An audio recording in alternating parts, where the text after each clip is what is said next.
On va parcourir un petit peu les outils. N'hésitez pas à utiliser un petit peu les ressources qu'on vous a données, notamment la liste des raccourcis. Il faut que je revienne un petit peu sur la table de montage. Quand vous animez, ici, il est parfois intéressant d'utiliser le in et out, c'est-à-dire que votre prévisualisation ne va jouer que sur la zone définie. On n'a pas besoin, chaque fois qu'on teste une partie de l'animation, que l'intégralité des 35 secondes soit jouée, alors qu'en fait on a animé que les 2 premières secondes. Donc dans ce cas-là, vous pouvez, avec le clic gauche, tout simplement, définir une zone de travail, et en fait il va la lire en boucle. Donc si j'appuie sur la barre d'espace, en fait, regardez bien ce qui se passe, voilà, dès qu'il arrive au bout, il repart. Ce qui permet de contrôler tout simplement des débuts d'animation, des choses que vous mettez en place pour voir si ça fonctionne bien et ne pas passer son temps à attendre, parce que si là je la fais jouer jusqu'à 8 secondes, bah forcément il va déjà la jouer au maximum une première fois, mais ça peut être une grosse perte de temps.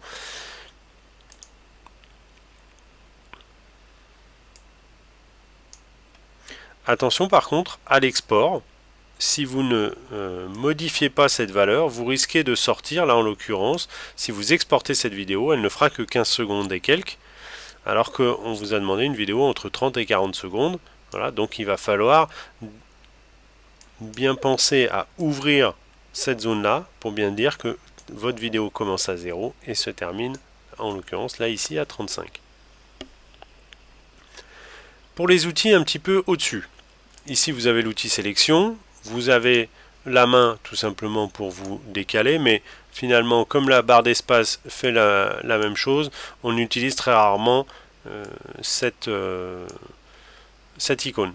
Le zoom, c'est un petit peu pareil, c'est-à-dire qu'en général, vous faites ça à la molette ou au trackpad et ça se passe très bien, en sachant qu'ici, encore une fois, vous avez accès aux principaux zooms. Ici, vous avez l'outil rotation, caméra, on verra si on l'utilise. Ici, vous avez le point d'ancrage. Alors, le point d'ancrage, c'est pareil, on peut le définir. Alors, le point d'ancrage, sachez que c'est cette petite cible. Si vous faites une rotation, la rotation de l'élément se fera à partir de ça. Alors, par défaut, c'est au centre, mais vous pourriez décider de le décaler. Et dans ce cas-là, la rotation se ferait à partir d'ici. Ça peut tout changer, surtout en animation. Ici, vous avez les principales formes disponibles en termes de tracé. Ici, vous avez tout simplement l'outil tracé, que vous pouvez connaître si vous avez l'habitude d'Illustrator. Donc, avec le tracé, l'ajout de points, la suppression de points, la conversion des points. Ici, l'outil texte, qui vous ouvre par défaut la fenêtre caractère. Ici l'outil brush, mais c'est pareil, on l'utilisera très peu.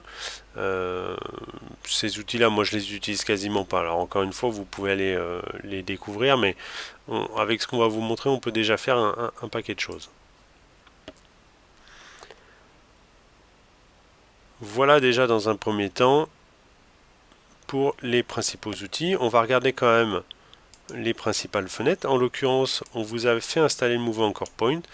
Donc le point d'ancrage, c'est bien celui-là. Si je dézoome un petit peu, je vais supprimer un petit peu ce qui se passe derrière.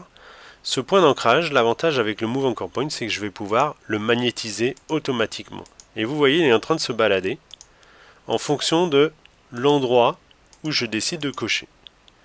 Et l'avantage, c'est que vous allez être hyper précis en très peu de temps, puisqu'il vous suffit uniquement de cliquer sur les zones qui sont préaimantées, on va dire. Et si la dimension de votre image change, si vous mettez un masque, si vous le découpez, ça sera réadapté en fonction de ça. Voilà. Donc le Move Anchor Point est, à mon sens, bien plus utile que l'icône de point d'ancrage, qui peut quand même vous servir, mais ça va être un petit peu plus, comment dire, anecdotique. Ici, vous avez dans Aligne des options assez intéressantes, puisque lorsque vous sélectionnez un ou plusieurs éléments, alors d'abord je vais en sélectionner qu'un, je vais pouvoir l'aligner sur ma composition. C'est-à-dire que ici, je vais l'aligner à gauche et en bas sur ma composition. Si je prends différents éléments, j'ai à ce moment-là le choix de le faire soit dans la composition, soit dans la sélection, c'est-à-dire que dans ce cas-là, la ligne se fera entre les éléments. Et vous voyez que là, si je les centre tous les deux, ils se centrent bien entre eux, alors que si dans la composition, je décidais de les centrer, vous voyez que c'est pas tout à fait la même chose comme résultat. Là, si je les ferre à droite, que je les ferre en bas, dans la composition, c'est pas la même chose. Alors que si je reviens sur la sélection, celui-là n'a pas bougé, alors que celui-là a bougé. Donc, entre le Move Anchor Point, les alignes, on peut déjà faire des choses assez sympas en termes de manipulation de nos éléments. Vous avez accès à la fenêtre caractère, paragraphe, voilà. On en verra d'autres. Ici, vous avez les principales bibliothèques d'effets inclus dans After Effects.